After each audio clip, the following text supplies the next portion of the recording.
మురారి తిరిగి జాబ్‌లో join అవ్వడానికని commissioner ఆఫీస్‌కి వెళ్తాడు. కానీ అక్కడ మురారిని రూపం మారిపోవడంతో ఎవరు గుర్తుపట్టరు. కమిషనర్ సార్ రావడానికే కాస్త టైం పడుతుంది. మీరు వెయిట్ చేయండి అనైతే చెప్తారు.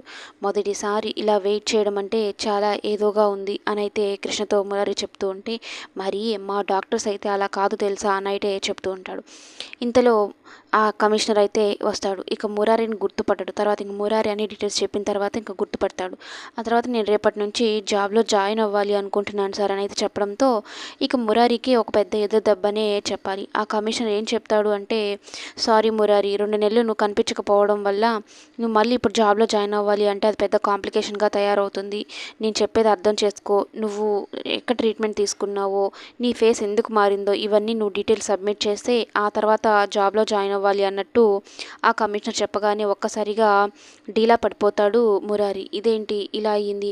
అయినా సార్ నాకొకటి అర్థం కావడం లేదు. నేను చనిపోయానని చెప్పని ఫేక్ డెడ్ బాడీని ఎందుకు పంపించారు?